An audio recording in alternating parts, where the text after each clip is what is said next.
이 시간 하나님 말씀 함께 봉독하도록 하겠습니다. 에레미야서 38장 1절부터 13절입니다. 같이 봉독하겠습니다. 마탄의 아들 스바데아와 바스올의 아들 그다리아와 셀레미아의 아들 유갈과 말기야의 아들 바스올이 에레미야가 모든 백성에게 이르는 말을 들은즉 이르기를 여호와께서 이와 같이 말씀하시되 이 성에 머무는 자는 칼과 기근과 전염병에 죽으리라. 그러나 갈대아인에게 항복하는 자는 살리니 그는 노량물을 어둠같이 자기의 목숨을 건지리라. 여호와께서 이와 같이 말씀하시니라. 이 성이 반드시 바벨론의 왕의 군대의 손에 넘어가리니 그가 차지하리라 하셨다 하는지라. 이에 그 고관들이 왕께 아뢰되 이 사람이 백성의 평안을 구하지 아니하고 재난을 구하오니 청하건대 이 사람을 죽이소서. 그가 이같이 말하여 이 성에 남은 군사의 손과 모든 백성의 손을 약하게 하나이다. 시드기야 왕이 이르되 보라 그가 너희 손 안에 있느니라. 왕은 조금도 너희를 거스를 수 없느니라 하는지라. 그들이 에레미야를 끌어다가 감옥들에 있는 왕의 아들 말기야의 구덩이에 던져 넣을 때에 에레미야를 줄로 달아내렸는데 그 구덩이에는 물이 없고 진창뿐이므로 에레미야가 진창 속에 빠졌더라. 왕궁 내시 구수인 에벳멜렉이 그들이 에레미야를 구덩이에 던져 넣었음을 들으니라. 그때 왕이 베냐민 분에 앉았더니 에벳멜렉이 왕궁에서 나와 왕께 아뢰어 이르되 내 주 왕이여 저 사람들이 선지자 에레미야에게 행한 모든 일은 악하니이다. 성중에 떡이 떨어졌거늘 그들이 그를 구덩이에 던져 넣었으니 그가 거기에서 굶어 죽으리이다 하니 왕이 구수 사람 에벳멜렉에게 명령하여 이르되 너는 여기서 30명을 데리고 가서 선지자 에레미야가 죽기 전에 그를 구덩이에서 끌어내라. 에벳멜렉이 사람들을 데리고 왕궁 곳간 및 방에 들어가서 거기에서 헝겊과 낡은 옷을 가져다가 그것을 구덩이에 있는 에레미야에게 밧줄로 내리며 구수인 에벳멜렉이 에레미야에게 이르되 당신은 이 헝겊과 낡은 옷을 당신의 겨드랑이에 대고 줄을 그 아래에 대시오. 에레미야가 그대로 하매 그들이 줄로 에레미야를 구덩이에서 끌어낸지라. 에레미야가 슈일의 뜰에 머무니라. 아멘. 본문에는 특별히 오늘 같이 봉독한 하나님의 말씀, 이 본문에는 에레미야가 가장 극심하게 고통을 당한 장면이 여기서 나오고 있습니다. 그 방백들이 고관들이 에레미야를 구덩이에 집어넣었는데 왜 집어넣었느냐 이거죠. 왜 집어넣었느냐.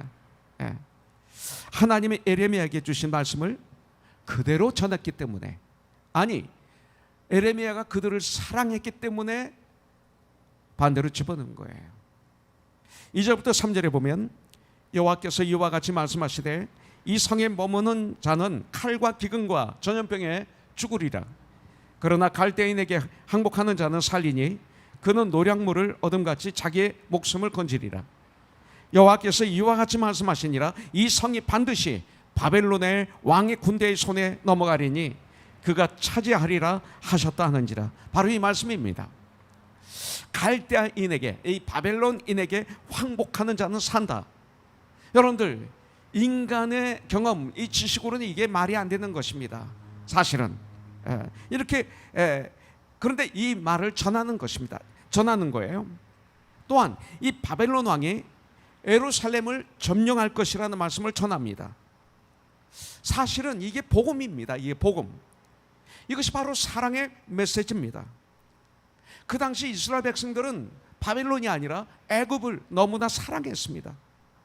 근데 애굽은 성경에서 뭐를 상징해요? 애굽은 성경에서 세상을 상징하는 거예요. 이것을 받아들여야 돼요. 그러니까 이 넓게 보면 이 역사를 통해서 애굽과 바벨론 이것을 보여주는 거예요. 바벨론도 물론 이방 나라죠. 그런데 여기에 영적인 의미가 있는 거예요. 애굽은 세상을 상징하는 거예요. 그러나 성경은 바벨론에 항복하라고 말씀하고 있는 거예요. 이해가 안 되는 거예요. 하나님의 나라인데 이분들이 하나님의 백성인데, 특별히 택한 백성인데 이해가 되지 않는 거예요. 이 말씀을 영적으로 보면 나의 옛 속성은 애굽이라는 거예요. 애굽. 나는 애굽을 가고 싶어요. 욕심이 내 안에 가득 찼어요. 야망으로 가득 찼어요. 하나님 말씀이 내 안에 충만하지 않으면, 성령 충만하지 않으면 내 안에 가득 찬 게 뭐예요? 저와 여러분들이 구원받았다 하더라도 하나님 말씀을 즐거워하여 낮과 밤으로 묵상하지 않으면, 무시로 기도하지 않으면 내 안에 차 있는 건 욕심이에요. 야망이에요. 나예요. 그래서 누가 조금만 건드려도 날아가요. 누가 조금만 내 얘기해도 시험이 들고, 누가 조금만 나를 칭찬하면 춤을 추고 있어요. 장단, 세상의 그 꼭두각시가 되고 있는 거죠. 이게 애굽이에요, 애굽. 근데 이 바벨론에 항복하라, 이게 말이 안 되는 거죠. 말이 안 되는 거예요. 어떻게 하나님께서 우리에게 바벨론에 항복하라고 하느냐, 이거예요. 성경이 때때로 말이 안 되는 것처럼 보여요. 내 인간의 지식과 내 경험과 이런 것을 통해서 성경을 보면 이게 말이 안 되는 거로 보여요. 근데 순종하라고 하시는 거죠. 여러분들, 세상 사람들이 들을 때 미쳤다, 말이 안 된다는 게 뭐예요? 예수님은 하나님의 아들이십니다. 세상은 못 알아들어요. 예수님은 구원자이십니다. 예수님은 우리를 구원하시기 위해서 우리 죄를 다 짊어지시고 십자가에 달려 죽으셨습니다. 온 피아물을 쏟으시고, 그리고 3일 만에 예수님은 죽음을 이기시고 다시 살아나셨습니다. 이제 누구든지 그를 믿으면 구원을 받습니다. 죄 용서를 받습니다. 영생을 얻습니다. 죽음의 문제가 해결됩니다. 이 땅을 사는 목적을 깨달아 알게 됩니다. 그래서 참 삶을 살게 됩니다. 죽음 후에 영생이 있습니다. 우리는 하나님의 자녀들입니다. 우리는 하나님의 후사입니다. 이렇게 얘기하면 세상 사람들은 미쳤다고 그래요. 알아듣지도 못하고 미련하게 봐요. 하나님이 세상을 이처럼 사랑하사 독생자를 주셨으니 이는 그를 믿는 자마다 멸망치 않고 영생을 얻게 하려 하심이라. 미쳤다고 그래요. 그들은 못 알아들어요. 이것은 영으로만, 육의 사람은 못 믿어요. 오직 영적으로라면 알 수 있게 되는 거예요. 아무리 지식 있어도 못 알아들어요. 미쳤다고 그럽니다. 핍박합니다. 왜냐하면 그 사실을 사실대로 말하니까 마귀는 견디지 못하는 거예요. 그래서 육에 속한 이 고관들은 분노하는 거예요. 그래서 고관들이 시드기야 왕에게 탄원을 합니다. 4절에 보니까 이에 그 고관들이 왕께 아뢰되 이 사람이 백성의 평안을 구하지 아니하고 재난을 구하오니 청하건대 이 사람을 죽이소서. 그가 이같이 말하여 이 성에 남은 군사의 손과, 잘 들으세요, 이 성에 남은 군사의 손과 모든 백성의 손을 약하게 하나이다. 오히려 역으로 약하게 한대요.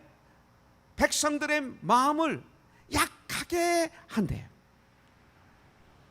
아주 백성들을 위하는 것 같아요. 여기에 시드기야 왕의 반응은 어떻습니까? 아주 무능한 왕의 모습을 보여주고 있어요. 저와 여러분들이 무능한 크리스찬이 되면 안 돼요. 무능한 부모가 돼도 안 돼요. 무능한 주님의 일꾼 돼도 안 됩니다. 이걸 언제 알 수 있어요? 고난이 오면 알 수 있어요. 이 코로나라는 재난이 오면 참 그리스도인인지 약한 그리스도인인지 거짓 그리스도인인지 알 수 있는 거예요. 여러분들, 여기서 시드기야 왕을 볼 수 있어요. 5절에 보니까 보라 그가 너희 손 안에 있느니라. 보세요, 책임을 안 져요. 슬쩍 회피해요. 왕은 조금도 너희를 거스를 수 없느니라. 왕인 시드기야 왕의 모습이에요. 6절에 보니까 이 고관들은 물 없는 그 진흙 구덩이에, 질팍질팍한 이 구덩이에 에레미야를 집어넣습니다. 꼼짝없이 죽게 된 상황에서 하나님은 뜻밖에도 구원자를 보내주십니다. 7절에 보니까 왕궁 내신 구스 사람 에벳멜렛입니다. 에벳멜렛. 그가 시드기야 왕에게 담대하게 찾아갑니다. 그리고 지혜롭게 말합니다. 가만히 보면 하나님 사람들은 말할 때 지혜가 있어요. 그리고 에레미야를 구덩이에서 끌어내서 그가 죽음 직전 살아나게 되었다는 말씀이 오늘 말씀입니다. 이 말씀에서 오늘 우리는 시드기야 왕을 한번 생각해 보기를 원합니다. 열왕기하 24장 17절에 보면 마따니아라는 이름인데 시드기야로 이름을 바꿔주죠. 요시야 왕의 아들입니다. 유다의 이스라엘의 마지막 왕입니다. 20대 마지막 왕입니다. 이 시드기야라는 뜻은 여호와의 정의, 이런 뜻입니다. 시드기야는 7교회 중에 마지막 교회 라오디아 교회 있죠. 미지근한 교회 같은 모습을 시드기야를 통해서 볼 수가 있습니다. 고관들이 와서 4절부터 5절에 보니까 이렇게 얘기하죠. 에레미야는 백성의 평안을 구하지 않습니다. 백성들의 재난을 구하고 있습니다. 그렇기 때문에 우리는 이 사람을 죽여야 됩니다. 이 사람이 계속 바벨론에게 항복해야 한다고 떠든 바람에 군사와 백성들의 손을 약하게 하고 있습니다. 이렇게 말합니다. 그러니까 시드기야 왕이 아까도 말씀드렸지만 뭐라고 말해요? 나는 조금도 너희를 거스를 수 없다. 너희들 마음대로 하라. 이렇게 얘기합니다. 그래서 에레미야는 이 구덩이 진창 속에 집어넣음을 당하게 되는 거죠. 그때 왕궁 내시 이 구스 사람 에벳멜렉이 이 소식을 듣고 자기에게 손해가 생길까 가만히 있는 것이 아니에요. 이분은 가만히 있지 않습니다. 저와 여러분들이 깨있지 않을 때는 내가 손해를 볼까 봐, 내 이름에 명예가 없어질까 봐, 아니 거기 들어가는 게 싫어서, 이번 성가대 찬양이 있죠. 27주년 기념으로 여러분들 20주년 셀레브레이션에 참여했던 분들에게 특권을 줬어요. 여기에 같이 녹화할 수 있는 특권을 줬어요. 근데 많은 분들이 안 하실 거예요. 근데 이유가 있어서 안 하면 괜찮은데, 싫어서, 내 마음이 귀찮아서, 이거 귀찮잖아, 게을러서, 그러고 내가 누군데 그래서 안 한다면 다음 말은 안 하겠습니다. 영관 형제가 아까 저한테 와서 그래요. 한국에 전화하니까 너무 고맙다고, 나를 지금도 생각해 주시는군요. 우리 위해서 기도하고 계시는 거 당연히 해야죠. 그런데 미국에 여기 계신 분들이 많이 안 하십니다. 얘기를 들을 때 참 기도했어요. 여러분들, 이건 협박 아니에요. 이거는 축복을 거절하시겠느냐 말겠느냐는 여러분들의 권한이에요. 여러분들, 내가 이만큼 됐는데 그런 소리 하지 마세요. 이건 축복입니다. 하나님 주신 기회를 놓치면 다시 오지 않습니다. 자, 그래도 안 하시면 뭐 할 수 없지 뭐. 자, 이게 에베멜렉은 그때 피하지 않았어요. 그래서 왕궁에 나와 성문에 앉아 있는 왕에게 아뢰입니다.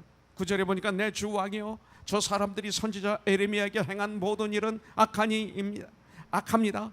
성중에 떡이 떨어졌거늘 그들이 그를 구덩이에 던져 넣었으니 그가 거기서 굶어 죽을 것입니다. 와, 에벳멜렉의 영혼 사랑의 마음을 볼 수가 있어요. 이 세상에 많은 분들이, 나의 어머니 아버지가, 나의 자녀들이, 나의 친구들이, 나와 같이 직장에서 사업처에서 일하는 그분들이 지옥을 향해서 막 뛰어가고 있는데 우린 가만히 있어요. 에벳멜렉은 저들이 굶어 죽을까, 저가 굶어 죽을까 합니다. 이게 전도예요. 이게 사랑의 극치예요. 이게 최상의 효도예요. 이것이 최상의 자녀들에게 줄 수 있는 유산이에요. 이것을 에벳멜렉이 얘기하는 거예요. 지금 간절하게 왕은 명령합니다. 그가 죽기 전에 그를 구덩이에서 끌어내라고. 우리도 이렇게 할 수 있어야 됩니다. 이것이 바로 충성된 일꾼의 모습이에요. 하나님의 뜻은 바벨론에 항복하는 것이었습니다. 그런데 37, 38장에 보면 시드기야 왕이 3번씩이나 에레미야를 불러서 묻습니다. 에레미야의 대답은 3번 다 한결같습니다. 한 번 불러서 그게 하나님의 뜻이면 순종하면 되는데 2번, 3번 불러서 묻습니다. 에레미야는 똑같은 얘기를 합니다. 하나님 말씀에 순종하십시오. 그러면 왕의 가족은 살겠고 이 성은 안정할 것입니다. 왕이 순종하면 이 예루살렘 성이 안전할 것입니다. 하나님의 뜻을 따르지 않으면 무서운 형벌이 따를 것입니다. 바벨론을 섬기십시오. 애굽을 섬기지 마십시오. 똑같은 얘기를 합니다. 38장에서 만남이 에레미야와 시드기야 왕의 마지막입니다. 우리들의 만남의 마지막. 나는 우리 고인교 목사님과 만날 생각을 하면 가슴이 벅차요. 다시 만날 수 있다는 게 얼마나 좋은지 몰라요. 이 만남의 마지막이 뭐가 되겠어요? 시드기와 에레미야의 마지막 이 만남. 여러분들은 그 만남이 어떻습니까? 39장부터는 에레미야가 예언한 대로 예루살렘이 함락되고 불타고 왕과 백성들이 포로로 끌려가는 이런 장면이 나옵니다. 우리는 혹시 시드기야와 같은 어리석음을 범하지는 않습니까? 이 시드기야는 자기가 원하는 하나님의 음성을 들을 때까지 포기하지 않습니다. 이게 시드기야예요. 저와 여러분들이 깨어있지 않으면 내가 원하는 기도의 제목이 이루어질 때까지 기도합니다. 그게 하나님 뜻인지 아닌지 관계없이 이게 시드기야예요. 내 잘못된 고집을 꺾지 않으면서 문제를 해결하려고 하지는 않습니까? 이게 시드기야예요. 이것을 성경은 불순종이라고 말하는 거예요. 14절, 15절, 16절을 보면 왕이 얼마나 다급하게 간절하게 에레미야에게 물어보는지를 알 수 있어요. 에레미야를 성전 셋째 문으로 데려오게 합니다. 비밀스러운 장소로, 어두운 장소로, 코너로 데려오게 하는 것입니다. 사람들이 두려워서, 자기 부하들이 두려워서. 네. 여러분들 그러고 한마디도 내게 숨기지 말라고 그럽니다. 왜? 자기가 많이 말을 숨기니까 에레미야도 숨기는 줄 아는 거예요. 네. 내가 내 생명을 보장하겠다고 그럽니다. 하나님의 이름으로 맹세합니다. 그러니까 내 마음에 맞는 대답을 좀 제발 해달라 이 소리입니다. 우리들의 믿음이 이런 믿음이 되면 안 되는 거죠. 그러나 에레미야는 하나님의 말씀하시는 말씀만 전합니다. 오늘 아침에도 7시 반부터 8시까지 라디오 코리아에서 우리 교회 설교가 나왔습니다. 1540, 1530, 1540? 네, 전 맞춰놔서 모르겠어요. 근데 1540인데 1560으로 하면 찌찌찌찌찌찌찌면서 안 들려요. 들려도 들렸다 말았다 그래요. 정확하게 맞추면 정확하게 들려요.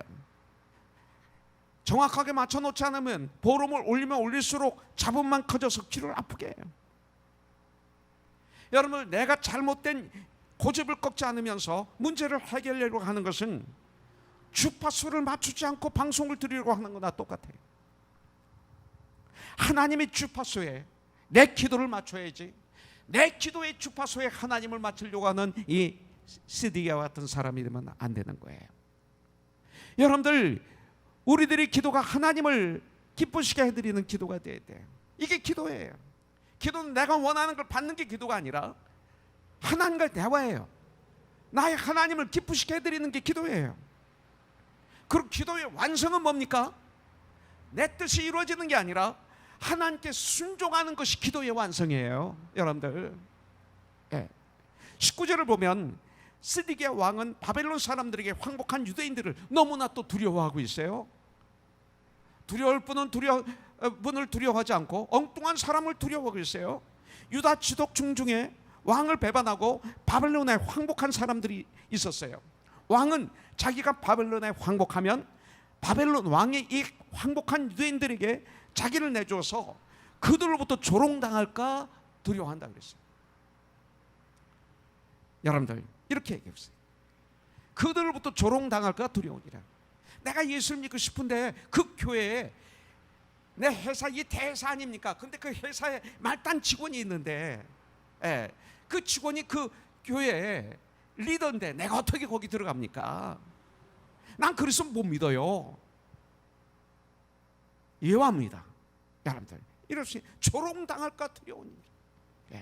24절 이하를 보면 바벨론의 끝까지 대항해야 한다고 주장하는 사람들이 있었어요. 시드기야 왕이 또 이분들도 두려워합니다. 에레미야에게 너는 나에게 와서 이런 말을 했다는 이야기를 그들에게 하지 말라. 그래야 내가 죽지 아니하리라. 이 소리가 뭐예요? 자기를 위해서 하는 거예요. 그들을 두려워하기 때문에. 안에 신바벨론파, 반바벨론파가 있었어요. 왕이 그 사이에서 오락가락하는 모습을 볼 수가 있어요. 우리들의 믿음이 이렇게 오락가락한다면 큰일 나는 거죠. 그러니 나라가 어떻게 되었겠어요? 만일 이때 유대인들이 모두 하나님으로 뭉쳤다면 하나님께서는 이들을 도와주셨을 거예요. 그래서 에베소서 4장 3절이 중요한 거예요. 평안에 매는 줄로 성령이 하나 되게 하신 것을 힘써 잡아 지키라. 중요한 거예요. 여러분들, 안의 문제가 바깥의 문제보다 더 중요한 거 아시죠? 이 안에, 우리는 안의 문제가, 그리고 우리들 이 가족 코너스톤은 하나님의 가족이잖아요. 그리스도의 몸이잖아요. 우리들의 안의 문제가 말씀으로, 기도로 갈라짐이 없도록 전쟁해야 돼. 그래서 에베소서 4장 3절이 그렇게 말하고 있는 거예요. 역사적으로 보면 그 나라가 망한 이유 중에 가장 큰 이유 중에 하나가 뭐냐면 분열이에요. 분열. 그럼 망하는 거예요. 7 교회 중에 하나인 라오디게아에게 주신 주님의 말씀이 있죠. 요한계시록 3장 15절부터 16절에 보면 내가 내 행위를 아노니 네가 차지도 아니하고 뜨겁지도 아니하도다. 내가 차든지 뜨겁든지 하기를 원하노라. 내가 이같이 미지근하여 뜨겁지도 아니하고 차지도 아니하니 내 입에서 너를 토하여 너를 버릴 것이다. 원형하고 계십니다. 자, 두 번째, 에벳멜렉이 여기에 나옵니다. 에벳멜렉은 왕의 종이라는 이런 뜻을 가지고 있어요. 이분에 대해서 설명하고 있는데 왕국 넷이라고 그랬어요. 구스 사람이라고 말하고 있어요. 하나님은 하나님의 사람들을 도우시는 하나님의 손길이 꼭 있어요. 저와 여러분들이 이것을 알고 체험해야 돼. 꼭 있습니다. 누구에게나 정말 하나님의 사람들이라면 하나님의 도움의 손길이 있게 돼 있어요. 에레미야는 구덩이에 갇혔습니다. 이제 죽을 수밖에 없었습니다. 그런데 뜻밖의 왕국 넷이 구스인 에벳멜렉이 그를 도와주고 있습니다. 왕에게 저대로 놔주면 굶어 죽는다고 하면서 왕의 허락을 받아 에레미야를 구덩이에서 꺼내줍니다. 넷이는 많은 사람들이 그 앞에서는 머리를 숙이고 그럴지 모르지만 뒤에서는 조롱하는 그런 대상입니다. 왕궁에서 그 왕비들을 또 궁녀들을 다스리고 또 왕비를 섬기고 그리고 왕궁의 모든 살림을 살기 위해서 타의로 혹은 자원해서 성불구자가 된 사람들입니다. 그래서 남자도 아니고 여자도 아닌 사람으로 강제로 만들어진 사람들이죠. 그리고 이 에벳멜렉은 그럴 뿐만 아니라 구스 사람입니다. 구스는 아프리카죠. 흑인이었다는 것입니다. 이방인이었습니다. 뜻밖의 사람이 에레미야를 돕습니다. 저와 여러분들이 저분이 나를 도울 거야 생각했는데 뜻밖의 사람이 나를 돕게 하십니다. 이게 하나님의 섭리예요. 하나님은 하나님의 일을 하는 사람에게 반드시 돕는 자를 보내주십니다. 이걸 우리는 믿어야 돼요. 사도행전 27장에 보면 바울이 이제 로마로 잡혀갑니다. 그때 막 풍랑이 태풍이 불어서 배가 다 파손되고 그리고 뭐 정말 죽기 직전에 갔죠. 그때 로마 군인들이 율리오라는 백부장의 그 자기의 리더에게 뭐라고 얘기합니까? 이러다가는 죄수들 도망갈 수 있으니까 다 죽이고 갑시다 그랬어요. 큰일 났어요. 그때 이 백부장 율리오를 통해서 하나님은 이 백부장 율리오를 예비하신 거예요. 이 율리오를 통해서 바울만이 아닌 바울로 인해서 모든 죄수와 모든 거기에 탄 사람이 한 사람도 죽지 않고 다 살 수 있도록 예비하신 거예요. 하나님은 예비하시는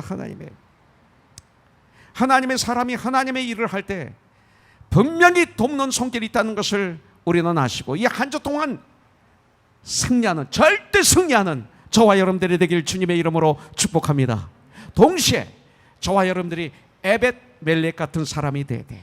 여러분들, 그러면 하나님은 약속하십니다. 하나님은 에벳멜렉에게 무엇을 약속하셨어요?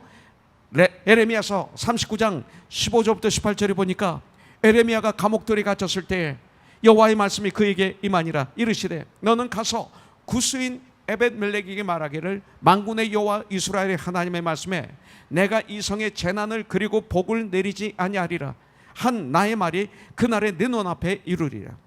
여호와의 말씀이니라. 내가 그날에 너를 구원하리니 내가 그 두려워하는 사람들이 손에 넘겨지지 아니하리라. 내가 반드시 너를 구원할 것인즉 내가 칼에 죽지 아니하고 내가 노량물같이 내 목숨을 얻을 것이니 이는 내가 나를 믿었습니다. 여호와의 말씀이니라 하신 믿음의 결과예요. 이는 내가 나를 믿었습니다. 자, 에레미야 선지자가 나옵니다. 에레미야 선지자는 처음부터 끝까지 똑같은 하나님의 말씀만 전하고 있습니다. 세상적으로 보면 바보 같습니다. 에레미야의 삶을 통해 저와 여러분들은 무엇을 발견할 수 있어요? 충성된 삶이 이런 것이구나. 이것을 알게 해주세요. 2절부터 3절에 보면 이 말씀을 전하면 분명히 고통을 당할 것이야.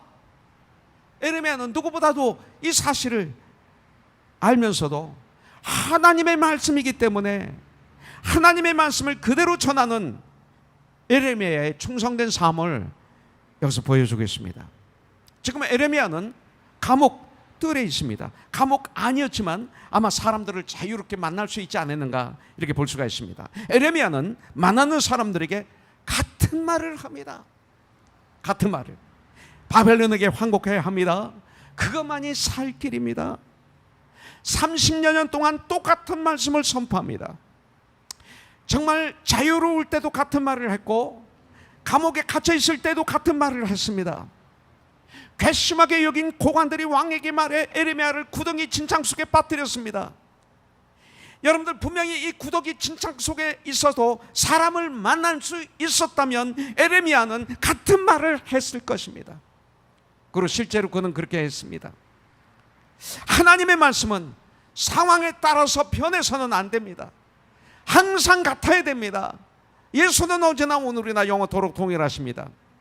만일 상황에 따라서 말씀이 달라진다면 그것은 진리가 아닙니다.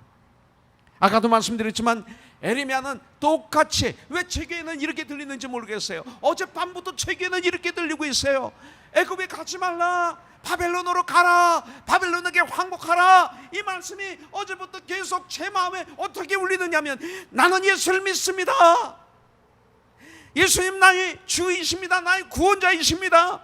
예수를 믿어야 죄 용서함을 받고 구원을 받고 영생을 얻고 하나님의 자녀가 되고 하나님의 후사가 되고 이 땅에 사는 참 목적을 깨달아 알아서 멋있는 하나님이 기뻐하시는 귀한 일을 이 세상에서 감당하다가 주님이 부르시는 그날 나는 주님에게 간다는 사실을 나는 정확하게 알고 있습니다. 이것을 나는 믿습니다. 나는 이것을 외칩니다. 나는 바벨론에게 항복합니다. 나는 바벨론이 이방 나라지만 영적으로 하나님께 항복합니다. 하나님 말씀에 항복합니다. 나는 이것을 믿습니다. 그리고 나는 이것을 외칩니다. 이것이 에레미야를 통해서, 이 말씀을 통해서, 이 큐티를 통해서 배우게 된 하나님의 말씀이었습니다. 이런 충성된 삶 우리들에게 꼭 있어야 됩니다. 이것이 바로 그리스도인입니다. 오늘날 우리들에게 가장 부족한 것이 바로 이것이 아닐까요? 여러분들, 현대인들, 크리스천들 얼마나 지식이 많아요. 아는 거 많아요. 그런데도 아는 것만 많으려고 발버둥 치고 있어요. 얼마나 많은지 몰라요. 옛날에 그렇게 몰랐어요. 우리 어렸을 때는. 이 시대에 얼마나 많은 사람들이 머리로 하나님을 압니까? 성경 공부도 왜 이렇게 많습니까? 성경 공부 때문에 데일리 브레드, 날마다 주님을 묵상하는 게 깨질 때가 있어요. 오히려 이 성경 공부를 통해서 머리가 막 점점 커지고 있어요. 심장이 점점 좁아지고 있어요. 더 교만해져요. 더 하나님과 멀어져요. 교회가 더 깨지고 있어요. 성경 공부가 나쁘다는 거 아니에요. 잘못된 성경 공부를 얘기하는 거예요. 큐티도 잘못하면 그렇게 돼요. 누구를 가르치려고 그러면. 하나님 말씀에 비춰서 내가 점점 하나님을 알아가고 구부러진 부분을 피고 썩은 부분을 수술하고 예수 그리스도의 장성분량에 충만한 때까지 이르러야 되는데, 이런 전쟁은 하지 않고 엉뚱한 전쟁들만 하니까 세상이 교회를 비웃고 교회가 교회답지 못하고 이렇게 될 수 있는 거예요. 얼마나 지식이 많은지 몰라요. 그러나 실천이 부족해요. 아는 대로 살아야죠. 어떻게 해야 할 것인지에 대해서는 잘 알고 있어요. 그런데 그 해야 할 것, 당연히 해야 될 것, 실천하지 못하는 것이 문제예요. 이걸 불충성이라고 그래요. 오늘날 우리 그리스도인들 왜 이렇게 의욕이 없고 용기가 없게 되었어요? 물론 의욕이 있고 용기 있는 분들이 많습니다. 근데 많은 분들이 없어요. 그리고 이유를 대는데 가만히 들어보면 환경이 내가 너무 어려워서, 내가 저분처럼만 됐으면, 환경을 탓해요. 근데 그렇지 않습니다. 환경, 2000년 전에, 1000년 전에, 아니 수십 년 전에 지금보다 수십 배, 수백 배 환경이 어려울 때에도 믿음의 선배들은 오히려 더 충성했고 더 용기가 가득했어요. 성경을 가만히 묵상하면 이상하게 우리 크리스천들은 고통을 겪으면 겪을수록 더 강해지는 것을 볼 수가 있어요. 나약해진 것은 환경 때문이 아닌 것을 알 수 있게 돼요. 왜 우리가 믿음이 약해집니까? 왜 연약합니까? 하나밖에 없어요. 답은 회개의 삶을 살지 않아서 그래요. 회개의 삶을 살지 않았어. 말씀이 선포된 시드기야처럼 자기 뜻이 이루어질 때까지 계속 부르고 회개하지 않아요. 교만해요. 고집이 세요. 여러분들 회개하지 않아서, 회개의 삶을 살지 않아서 우리는 이 세상에 발을 디디고 있기 때문에 저와 여러분들은 누구나 다 연약한 부분이 있어요. 우리는 완벽하지 않아요. 용서받은 죄인들이에요. 하나님의 자녀가 되었고 죄가 없다라고 하나님께서 선포해 주신 거예요. 그런데 연약해요. 용서받지 못할 죄가 아닌, 용서받지 못하는 죄가 있죠. 이게 아닌 연약하기에 저희들이 쓰러질 때도 있고 죄를 질 때가 있어요. 이거 주님이 아세요. 네. 너무나 귀한 선지자 에레미야도 이런 모습을 볼 수가 있어요. 14절에 보니까 내가 네게 한 가지 일을 물으리니 한마디도 내게 숨기지 말라 하니까 15절에 왕이 결코 나를 죽이지 아니하시리까? 이렇게 물어봐요. 여러분들, 왕이 죽이지 않겠다고 맹세하니까 그때야 입을 벌려서 말씀합니다. 인간은 모두 연약한 존재입니다. 누구에게나 쓰러짐이 있습니다. 기둥같이 여겼던 베드로도, 여러분들 안디옥에서 그 예루살렘에서 유대인 크리스찬들이 올라왔을 때, 리더가 올라왔을 때 이방인, 안디옥은 이방인 크리스찬들이잖아요. 거기에다 그들과 밥을 먹고 있다가 벌떡 일어나요. 그럼 벽에 서 있어요. 왜? 유대인들은 이방인과 밥을 먹으면 큰일 나는 거예요. 그래서 요셉도 자기 상을 따로 차렸죠. 근데 벌떡 일어나니까 바나바도 벌떡 일어나서 옆에 서는 거예요. 이방인 크리스찬들이 얼마나 마음이 아팠을까요? 실수예요. 깨어있지 않으면 그렇게 되는 거예요. 그래서 갈라디아서 2장에 보니까 사도 바울이 그 문제를, 그 당시 안디옥 같이 밥을 먹고 있었던 사람들, 모든 사람이 보는 앞에서, 이건 그거예요. 왜? 이분들 모르게 책망하면 이분들이 시험 든 게 없어지지 않잖아요. 이분들이 해결돼야 되잖아요. 그러니까 모든 사람이 보는 앞에서, 이 시대 교회에서 이게 많이 없죠. 책망에도 살짝 불러서. 근데 모든 사람이 보는 앞에서 그를 심히 책망해 놓으라. 근데 나중에 보니까 더 가깝게 주님 일을 해요. 이게 회개의 삶이에요. 그래서 회개라는 선물을 준 거예요. 사도행전에 보니까 바울과 바나바가 심히 다투잖아요. 다투는 건 좋은 거 아니에요. 어쨌든 좋은 게 아니에요.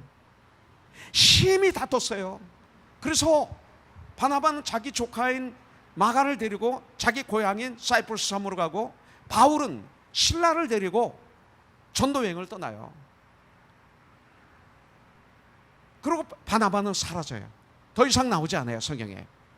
그런데 나중에 디모데후서에 보니까 그렇게 떠났던 마가를 데려오래요, 디모데에게. 그는 나에게 필요하다고 그래요. 이 말은 뭐예요? 회복됐다는 거예요, 나중에. 바나바가 마가를, 조카를 잘 훈련해서 신실한 주님의 일꾼으로 훈련시켰다는 거예요. 회복이 되는 거예요. 회개의 삶이에요. 예. 저와 여러분들도 다툴 수가 있어요. 당연한 거예요. 근데 회개의 삶을 통해서 역사하는 거죠. 그래서 하나님의 자녀들에게 회개라는 선물을 주신 거예요. 이거 축복이에요. 근데 회개하지 않고 변명이나 하고 책임을 전가하고 있고 그러면 안 되는 거예요. 이 세상에 이런 분들이 너무나 많아요. 제가 참 좋아하는 귀한 목사님이 계세요. 그런데 우리 교회에서 부흥회를 한번 하려고 그랬는데, 이분 오셔서 부흥회하면 막 많이 올 수 있는 사람이에요, 그 당시에. 그런데 제가 걸리는 게 하나 있었어요. 이분이 다니면서 능력 있게 말씀을 전하고 많은 사람들을 구원하고 하는데 한 가지를 안 하셨어요. 회개를 안 하셨어요. 회개가 구원의 문이에요. 회개가 회복의 문이에요. 회개가 능력으로 들어가는 문이에요. 회개 없으면 다른 게 아무것도 안 돼요. 잘못하면 성도가 속을 수 있는 거예요. 이게 가장 중요한 첫걸음을 안 떼었기 때문에 허공에서 그냥 빙빙거리는 거예요. 제가 볼 때, 영적으로 볼 때, 이게 제가 이름을 대면 안 되기 때문에 이게 참 빙빙 돌려서 지금 얘기하고 있는데, 이거 참, 회개해야 되는 거예요. 많은 분들이 회개를 안 해요. 저도 이거 가지고 대단히 전쟁했어요. 그거 하면 꼭 내가 무슨 인격이 막 말살되는 것 같고요, 무시당하는 것 같고, 또 하고 나니까 막 가십이 생기고, 이게 두려워서 시드기야 왕처럼 회개를 못하는 거예요. 과거에. 요새 조금 성장해서 제가 이제는 이겨서 회개를 할 수 있어요. 그랬더니 부유함이 임하는 거예요, 내 안에. 회복이 임하는 거예요. 성도가 사랑스러워지는 거예요. 제가 달라지는 거예요. 하나님의 사람, 하나님의 능력이, 이게 능력이죠. 뭐 다른 게 능력인가요? 이런 것들이 임하는 거예요. 회개라는 선물 잘 활용하세요.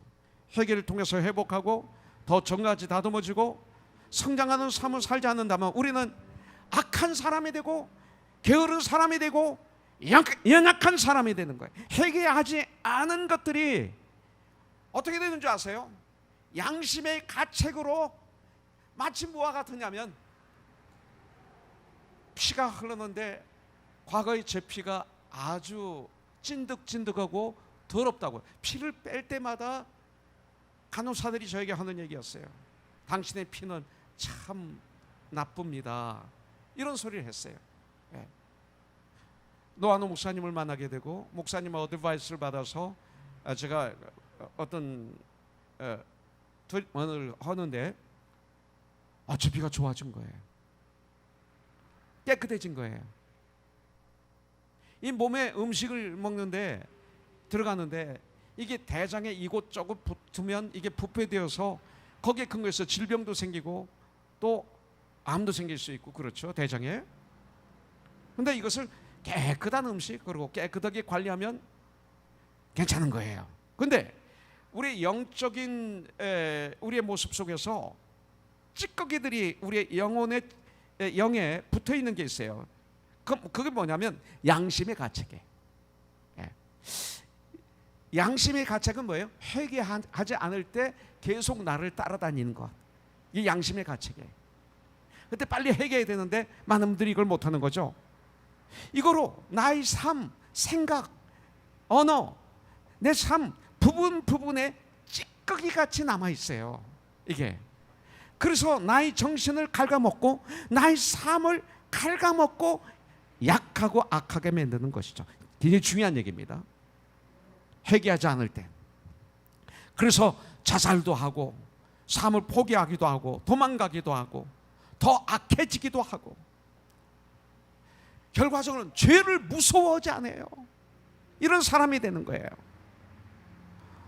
우리는 아직도 해야 할 일이 많이 남아 있어요. 그러나 어느 것을 할지 우리가 결정을 내리지 못하고 있다면 이것은 큰 문제예요. 저와 여러분들이 아직도 목적이 없고 내가 나가야 할 방향도 잡지 못하고 있다면 큰 문제예요. 그렇다면 우리는 표로 하는 배처럼 살기 때문에 능력이 없고 무력해지고 산 소망이 없는 짐승 같은 사람이 돼요. 오늘 에레미야의 삶은 모든 백성이 다 반대해도 그는 하나님이 원하시는 말씀만 전했어요. 그리고 죽음 직전에서도 하나님이 원하시는 길을 갔어요. 대단한 사람이에요. 그 용기와 담력이 위대해요. 저는 이 시간 결단하는 시간이 되길 원해요. 예레미야처럼 다니엘과 사드락과 메삭과 아베노고가 하나님 앞에 결단한 것처럼. 다니엘서 1장 8절부터 9절에 보니까 다니엘은 뜻을 정하여 결단하여 왕의 음식과 그가 마시는 포도주로 자기를 더럽히지 아니하리라 하고 더덕더덕 묻히지 않은 거예요. 자기를 더럽히지 아니하도록 환관장에 거하니 하나님이 다니엘로 하여금 환관장에게 은혜와 공료를 얻게 하신지라. 사드락과 메삭과 아베노고가 그 다니엘이 받았던 뜻을 자기 뜻으로 받아들여 가지고 함께, 또 왕의 신상에 절하라고 하니까 사드락과 메삭과 아베노고가 뭐라고 말합니까? 다니엘서 3장 16절부터 18절에 보니까 사드락과 메삭과 아베노고가 왕에게 대답하여 이르되 느부갓네살이여 우리가 이 일에 대하여 왕에게 대답할 필요가 없나이다. 왕이여 우리가 섬기는 하나님이 계시면 우리를 맹렬히 타는 불문불 가운데서 능히 건져내시겠고 왕의 손에서도 건져내시리이다. 그렇게 하지 아니하실지라도 왕이여 우리가 왕의 신들을 섬기지도 아니하고 왕이 세우신 금신상에게 절하지도 아니할 줄을 아옵소서. 나의 결단이 삶 속에 이루어지기를 원하면 이렇게 해야 됩니다.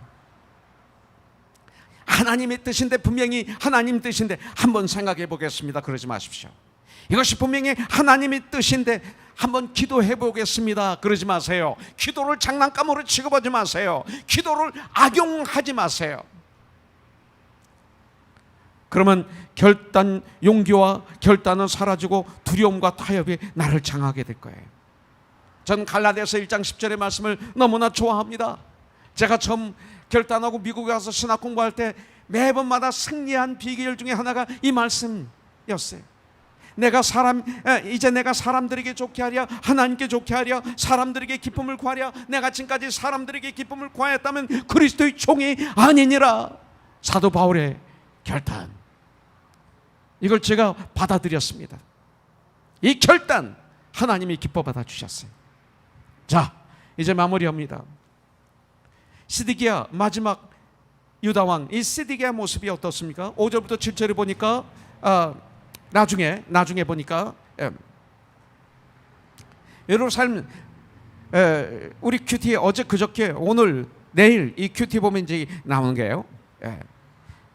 예루살렘 성을 빠져서 도망쳐 가다가 어떻게 됩니까? 여리고 평원에서 바벨론 군대에게 잡혀가지고 바벨론 왕 느부갓네살에게 신문을 당하고, 느부갓네살 이 어떻게 합니까? 시드기야 왕이 보는 앞에서 그 아들들을 다 죽입니다. 얼마나 고통스러웠을까요? 귀인들을 다 죽입니다. 그리고 나중에 시드기야 왕의 두 누나를 팥버립니다. 마치 주사를 놨을까요? 그냥 팥버려요. 뺨을 때리고 침을 뱉고 야유하면서 팠을 거예요. 그리고 쇠사슬에 묶여서 질질 바벨론의 포로를 끌려왔습니다. 이것이 마지막이에요.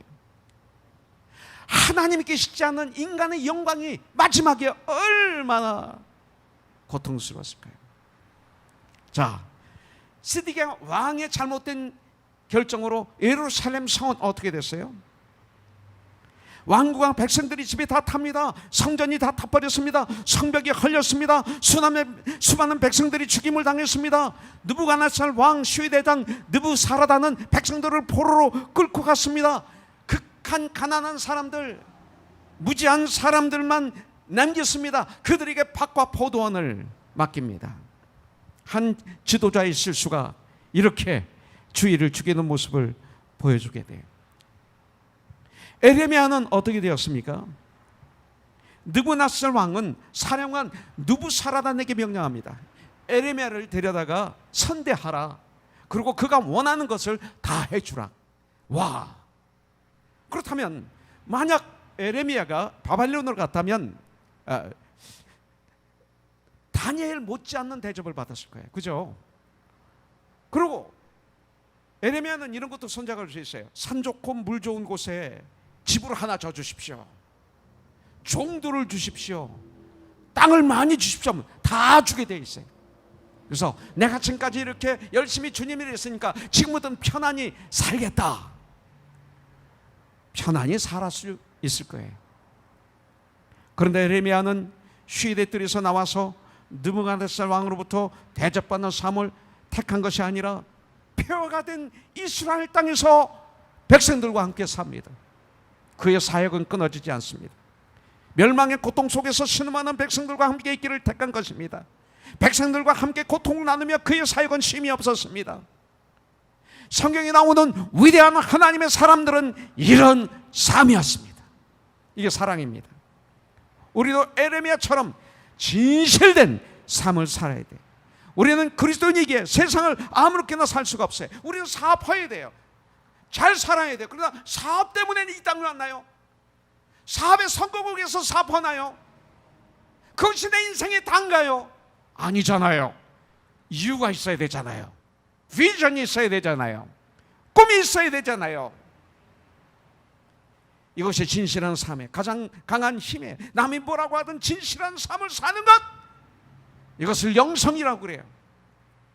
그럴 때 우리는 진정 그리스도의 대사가 되고 그리스도의 향기가 되고 그리스도의 편지가 되고 화목해 하는 직분을 잘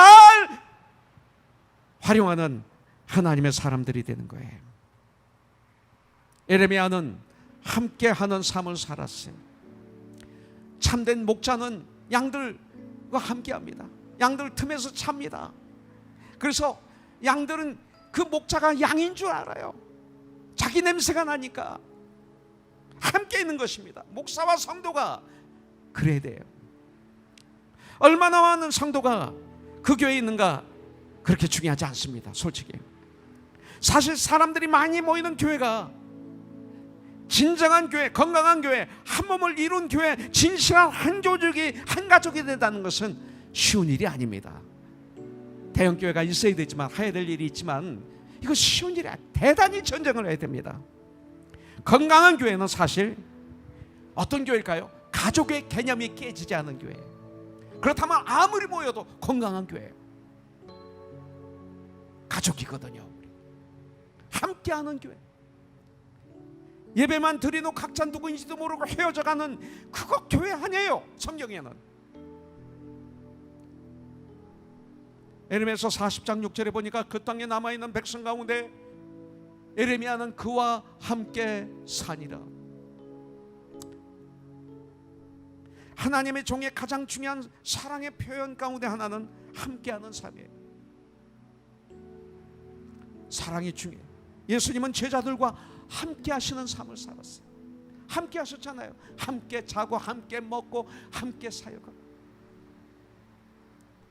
그래서 마태복음 마지막 장 마지막 절에는 볼지어다 내가 세상 끝날까지 너희와 항상 함께 있으리라 하시니라. 에레미야는 순종했어요. 이게 축복이에요. 기도하겠습니다. 하나님 아버지 감사합니다. 오늘도 저희들에게 말씀을 주셔서 너무나 감사합니다. 이 한 주 동안 승리하게 해주세요. 이 한 주 동안 승리하게 해주세요. 이 한 주 동안 예수의 이름으로 승리하게 하여 주시옵소서. 주님의 이름으로 기도합니다. 아멘. 이 땅의 황무함을 보소서. 하늘의 하나님, 긍휼을 베푸시는 주님, 우리의 죄를 용서하소서. 이 땅 고쳐 주소서. 이제 우리 모두 하나가 되어 이 땅에 무너진 기초를 다시 쌓을 때 우리의 우상들을 태우실 성령의 불 임하소서. 붕의 불길 타오르게 하소서. 진리의 말씀 이 땅에 섞게 하소서. 은혜의 강물 흐르게 하소서. 성령의 바람 이제 불어와. 오 주의 영광 가득한 새날 주소서. 오 주인 나라 이 땅에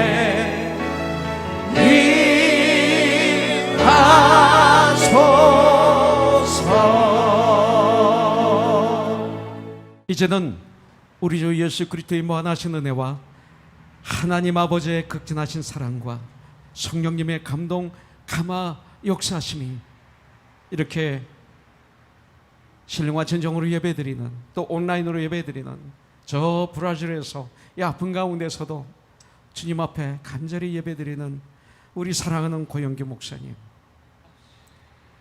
그리고 저 한국에서 함께 예배드리는 우리 형제자매들, 특별히 이민옥 권사님, 또 뉴저지에서 함께 예배드리는 데빗권 우리 성도님, 모든 하나님의 사람들을 위해 한 주간도 주님 함께해 주시고 마음껏 사용해 주시고 축복하여 주시옵기를 예수님의 이름으로 기도드립니다. 아멘. 살아계신 주, 나의 참된 소망, 걱정 의심 전혀 없네. 오 나의 주님, 날 용서하사 영원한 생명길로 다시 한번 주님을 찬양하기 원합니다. Because He lives, Because He lives, I can face tomorrow. Because He lives, all fear is gone. Because I know He holds the future, and life is worth the living just because He lives. 할렐루야. 모든 영광 주님 앞에 드립니다. 주님 감사합니다.